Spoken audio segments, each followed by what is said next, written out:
And ಆರ್ಡರ್ಗಿನ್ನ ಹೆಚ್ಚಾಗಿ ಏನು ದೇಶದಲ್ಲಿ ಯುದ್ಧದ ಭೀತಿ ಇದೆ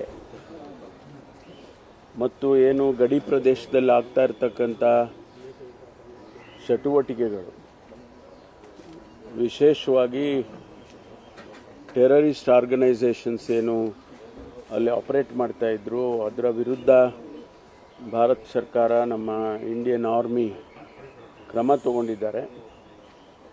ಮತ್ತು ಮುಂದೆ ಏನಾದರೂ ಕೂಡ ಇದು ಎಸ್ಕಲೇಟ್ ಆದರೆ, ಹೆಚ್ಚಾದರೆ ಯುದ್ಧದ ಪರಿಸ್ಥಿತಿ ಬರಬಹುದು ಅಂತ ಹೇಳಿ ಈಗಾಗಲೇ ಕೇಂದ್ರ ಸರ್ಕಾರ ಪ್ರತಿಯೊಂದು ರಾಜ್ಯ ಸರ್ಕಾರಕ್ಕೂ ಕೂಡ ಒಂದಿಷ್ಟು ಸೂಚನೆಗಳನ್ನು, ಅಡ್ವೈಸರಿಗಳನ್ನು ಕೊಟ್ಟಿದ್ದಾರೆ.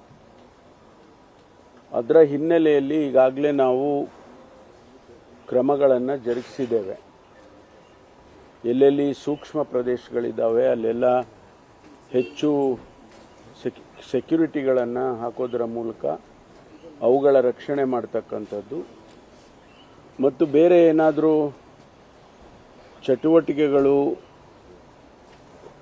ನಡೆಯೋದಾದರೆ ಅದು ಎಲ್ಲಿ, ಯಾವ ಪ್ರದೇಶದಲ್ಲಿ ನಡೆಯುತ್ತೆ ಅಥವಾ ಯಾವ ಊರಲ್ಲಿ ನಡೆಯುತ್ತೆ ಅಂತ ನಮಗೆ ಗೊತ್ತಾಗೋದಿಲ್ಲ. ಹಾಗಾಗಿ ಎಲ್ಲ ಇಡೀ ರಾಜ್ಯದಲ್ಲಿ ಪ್ರತಿಯೊಂದು ಪಟ್ಟಣದಲ್ಲೂ ಕೂಡ ಸೆನ್ಸಿಟೈಸ್ ಮಾಡಿ ಆಯಾಯ ಪೊಲೀಸ್ ಇಲಾಖೆ ಅಧಿಕಾರಿಗಳಿಗೆ ಸೂಚನೆಗಳನ್ನು ಈಗಾಗಲೇ ನಾವು ಕೊಟ್ಟಿದ್ದೇವೆ. ಮಾನ್ಯ ಮುಖ್ಯಮಂತ್ರಿಗಳು ಇವತ್ತು 4 ಗಂಟೆಗೆ ಸಭೆಯನ್ನು ಕರೆದಿದ್ದಾರೆ.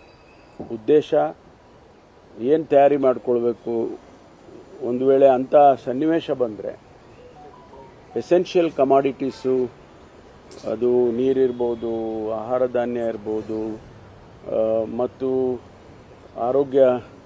ಆರೋಗ್ಯಕ್ಕೆ ಸಂಬಂಧಪಟ್ಟ ಆಸ್ಪತ್ರೆಗಳು, ಇವುಗಳನ್ನೆಲ್ಲ ಯಾವ ರೀತಿ ನಾವು ನಡೆಸ್ಕೋಬೇಕು ಅನ್ನೋದ್ರ ಬಗ್ಗೆ ಅವರು ಸೂಚನೆ ಕೊಡ್ತಾರೆ ಮತ್ತು ಮಾಹಿತಿಯನ್ನು ಕೂಡ ತಗೊಳ್ತಾರೆ ಅಂತೇಳಿ 4 ಗಂಟೆಗೆ ಸಭೆಯನ್ನು ಕರೆದಿದ್ದಾರೆ.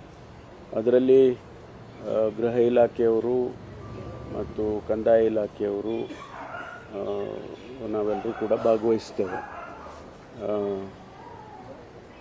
ಮತ್ತು ಏನಾದರೂ ಕೂಡ ನಿನ್ನೆಯಿಂದ ಈಚೆಗೆ ಏನಾದರೂ ಅಡ್ವೈಸರಿ ಬಂದಿದ್ದರೆ, ಕೇಂದ್ರ ಸರ್ಕಾರದಿಂದ ಸೂಚನೆಗಳು ಬಂದಿದ್ದರೆ ಅದನ್ನು ಕೂಡ ನಾವು ಚರ್ಚೆ ಮಾಡ್ತೇವೆ.